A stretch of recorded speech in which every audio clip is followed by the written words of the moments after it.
किसी ने क्या खूब कहा है, लम्हों की एक किताब है जिंदगी, सांसों और ख्यालों का हिसाब है जिंदगी। कुछ ज़रूरतें पूरी, कुछ ख्वाहिशें अधूरी, बस इन्हीं सवालों का जवाब है जिंदगी। जी हाँ दोस्तों, मैं लेकर आया हूँ एक ज़बरदस्त हार्ट टचिंग स्टोरी। यह कहानी आपका दिल छू लेगी और हम सभी को जिंदगी का एक पाठ सिखा जाएगी। तो ध्यानपूर्वक सुनिएगा।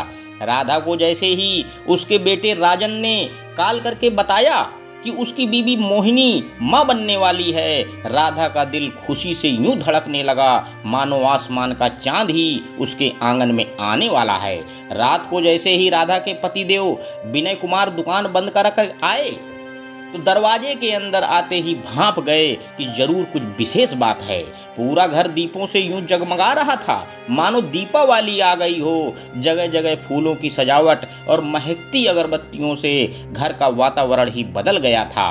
तभी खुशी से उमगती प्रफुल्लित मन राधा अपने पति के लिए पानी लेकर आई। सजी धजी मुस्कुराती राधा को देख विनय से रहा न गया। उन्होंने पानी का गिलास लेकर दूसरे हाथ से राधा का हाथ पकड़ते हुए प्यार से पूछा, क्या बात है राधा रानी, कोई उत्सव है क्या?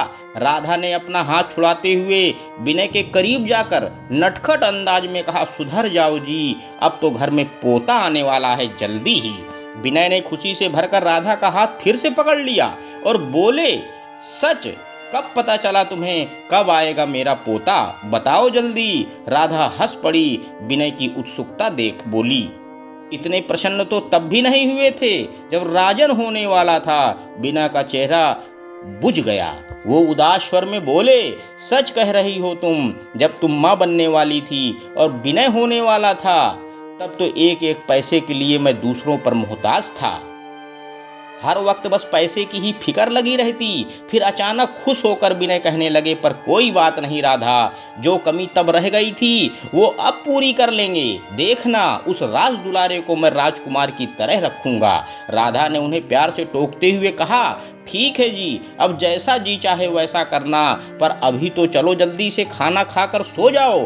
कल की ही गाड़ी ने मुझे राजन के घर बेंगलोर जाना है। विनय एकदम से चौंक पड़े। कल की गाड़ी से? पर रिजर्वेशन और यात्रा की तैयारी? राधा ने इत्मीनान से कहा, ओहो, तीर्थ यात्रा पर थोड़ी न जा रही हूँ जो इतना बेचैन हो रहे हो। मैंने सब तैयारी कर ली है और पड़ोस वाले गुप्ता जी के बेटे से टिकट भी बुक करवा लिया है ऑनलाइन। अरे वाह राधा रानी, तो सच में दादी बनने की खुशी में तुम एकदम स्मार्ट हो गई हो। विनय ने हंसते हुए कहा। जल्दी ही दोनों पति पत्नी खाना खा पीकर सो गए। सुबह जल्दी ही नींद खुल गई राधा की। वो फटाफट घरेलू कार्य निपटाने में व्यस्त हो गई। भले ही उनकी उम्र 55 बरस की रही होगी, पर अब भी पूरी चुस्ती फुर्ती से वो घर का काम कर लेती थी। विनय ने तो कई बार कहा कि आराम करो, नौकर चाकर रख लो, पर राधा को लगता था कि जब वो सब काम करने में सक्षम है तो क्यों फालतू नौकर रख के हाथ पैर में असमय ही जंग लगवा ले। विनय जब तक तैयार हुए, राधा की पूरी पैकिंग हो चुकी थी। राधा ने विनय को सब समझा दिया और बोली, पड़ोस की भाभी दोनों वक्त का खाना घर पर भिजवा दिया करेगी। आप बस अपना ध्यान रखना और रोज रात में फोन करना ना भूलना मुझे। विनय ने प्यार से राधा की ओर देखा, फिर बोले, सुनो, अपना ख्याल रखना, कहीं नन्हे मेहमान के आगमन की खुशी में इस गरीब को ना भूल जाना। राधा ने विनय के पैर छुए और बोली, अगले महीने ही आ जाना आप भी। फिर कुछ दिन बेटे बहू और बच्चे के संग बिताकर हम दोनों साथ साथ लौट आएंगे। राधा बड़े ही हर्षोल्लास से बंगलौर के स्टेशन पर उतरी। सामने ही बेटा राजन उसके स्वागत के लिए खड़ा था। राधा ने उसे देखते ही गले से लगाकर बधाई दी। राजन के साथ जब घर पहुंची तो मोहिनी उसे गेट पर ही खड़ी मिली। राधा ने उसे प्यार से झिड़की दी, अरे अरे, ऐसे बाहर गेट पर खड़ी खड़ी क्या कर रही है, तुझे तो आराम करना चाहिए। मोहिनी ने राधा को प्रणाम किया और उनके गले लगते हुए बोली, कितनी देर से राह देख रही थी, अंदर मैं बोर हो गई थी, फिर गेट पर आकर खड़ी हो गई। राजन माँ का सम्मान किया और उसका सामान डिक्की से निकालकर अंदर रखा। और कितनी लापरवाही से काम लेती है मोहिनी, अब तुम आ गई हो तो जरा इसे समझाओ। राधा ने हंसकर कहा, अरे अब तुम दोनों को चिंता करने की कोई ज़रूरत नहीं है, मैं सब देख लूँगी। बहू को तो बस अब आराम ही करना है। जल्दी ही 1 महीना गुजर गया। विनय भी बंगलौर आ पहुँचे। राधा ने सारा जिम्मा उठा रखा था। आखिर वो दिन भी आ गया जब मोहिनी को हॉस्पिटल में एडमिट किया गया। बेचैनी से हॉस्पिटल के कॉरिडोर में टहलते विनय और राजन को जब राधा ने पोते के आगमन की खबर दी तो वे खुशी से वहीं नाचने लगे। बाजे गाजे के साथ हॉस्पिटल से बच्चे को लेकर जब घर पहुंचे तो राधा ने पहले माँ और बच्चे की आरती उतारी, फिर नारियल फोड़कर घर में लाई, सारे परिचितों को पार्टी दी। 1 हफ्ते बाद विनय बोले, राधा अब हमें चलना चाहिए, वहाँ दुकान कितने दिन दूसरों के भरोसे छोड़ी जा सकती है। राधा ने मना करते हुए कहा, अभी तो बच्चे को भरपूर देखभाल की जरूरत है। मोहिनी तो खुद अभी लड़की है, उसे क्या समझेगा भला।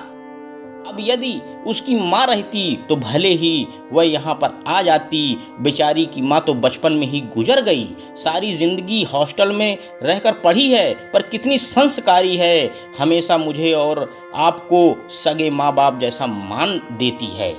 अब ऐसे में हमारा इतनी जल्दी जाना मुझे जच नहीं रहा है।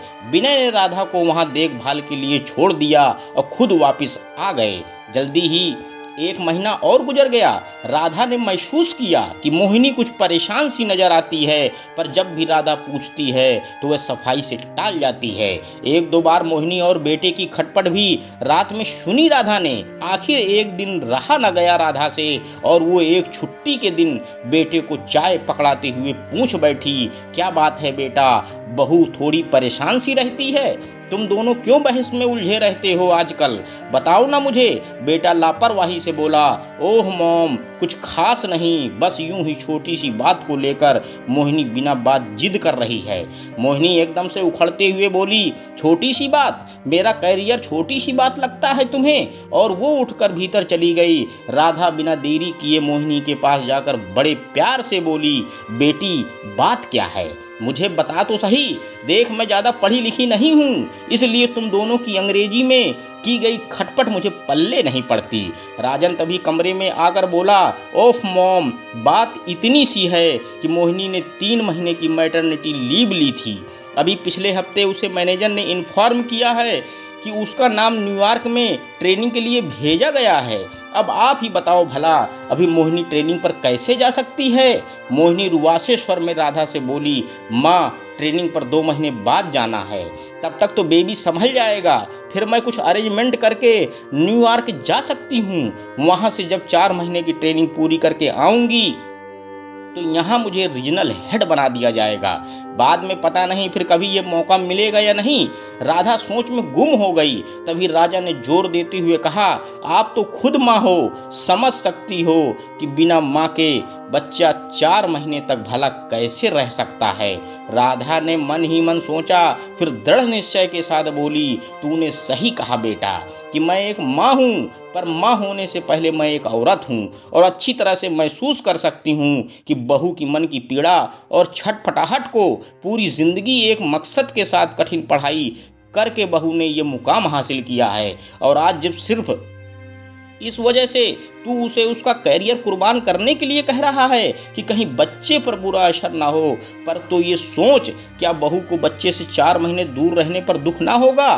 फिर भी वो अपने दिल को मना कर जाना चाह रही है, तो बेटा उसे जाने दे। तू उसकी उड़ान को रोक कर उसके आने वाले जीवन में घुटन मत भर। रहा सवाल बच्चे का, तो मैं इसे अपने साथ ले जाऊंगी। 4 महीने तो चुटकियों में गुजर जाएंगे, देखना। मोहिनी की आंखों में गंगा जमुना बहने लगी। वो राधा के पैरों से लिपट कर बोली, माँ मेरे पंखों को आपने वो मजबूती दी है कि अब मैं आसमान की बुलंदियों को भी छू सकती हूँ।